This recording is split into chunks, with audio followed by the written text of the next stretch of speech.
What's up? Welcome to the channel. I'm Harlan D. White. In today's video, I'm going to provide an update on my net worth for Q1 of 2022. This is a metric that I've been tracking now for a little bit over a year, and it's one of the metrics that I use to ensure that I'm moving in the right direction when it comes to my own personal finances. Last year, it was definitely a motivator for me as I strive to pay off the rest of my $50,000 of debt, which I did actually accomplish last month, as many of you know. And so each month last year, I was pretty much able to see my debt going down and then my assets growing. One, because I was contributing to them, and then two, because the markets were going up for most of last year. This year is a little bit of a different story. So what I'll do in this video is I'll show you where I left off last year and then show you the progress that I've made so far this year. All right, so with that, let's go ahead and jump into the rest of the video. You just got to get started. All right, so here's the net worth that I ended off with last year. So if I were to look back at last year, October 2021, I had a net worth of $74,796. November 2021, $75,395. And then ended December with a net worth of $79,789. Now, the tool that I used last year to track my net worth is YNAB, or You Need a Budget. It's a tool that I was using to budget, track my spending, as well as look at all of my different reports, including my net worth.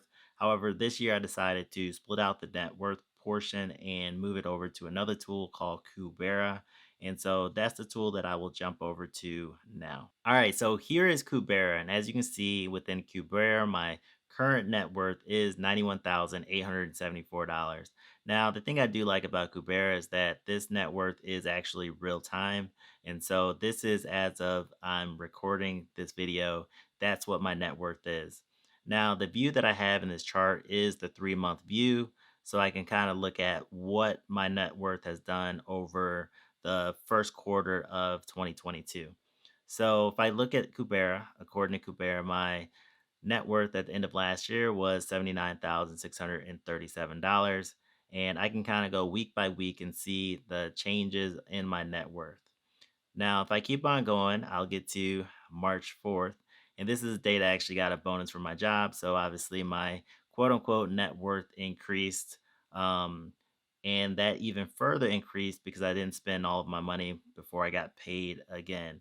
After this point, you can see I had actually reached a peak of $98,000 in net worth.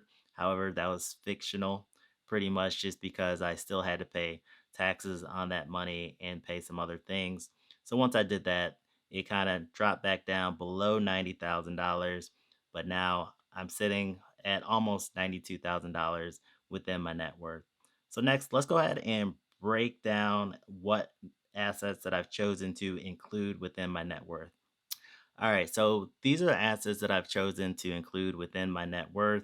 And the thing that I like about Kubera is that you can customize it any way that you like.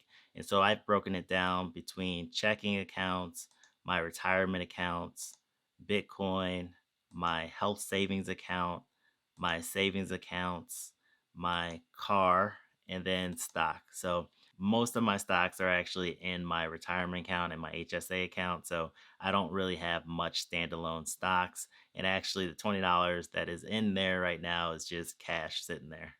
Now, let's go ahead and jump over to my current debts. And if I click on that, and these are basically just my credit cards. Now, I've actually paid both of these debts today. So that'll be zeroed out tomorrow.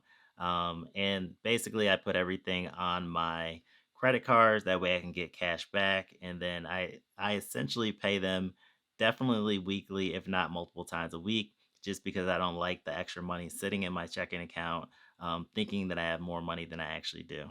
All right. And then lastly, let's go ahead and look at the net worth breakdown. So if I go down and I look at the various assets that make up my current net worth, it is 5% from my HSA, 6% from my others category, which is basically my car, 3% from savings, 15% Bitcoin, and then retirement is 68% of my current assets. And then furthermore, I have additional breakdown based on the way that I broke out my assets, where it shows me where the $63,760 of my retirement, how it's divided against between my different accounts. Same thing with my HSA. If I were to look at this, I can see about 19% is cash that I have sitting there available for medical expenses. The rest of the money, or almost 80%, I have invested into the market. In my savings account, I can see that I have about 28% of my current savings invested in stable coins, and then the rest of it is sitting in cash within a savings account. And then lastly, my checking, I can see between the two different checking accounts that I have, how much is split between those accounts. All right, so that is the video. If you like the video, definitely like the video. If you have any questions, comments, leave them below. And if you're interested in more content like this, subscribe and hit that notification bell to be notified of future videos. Until next time.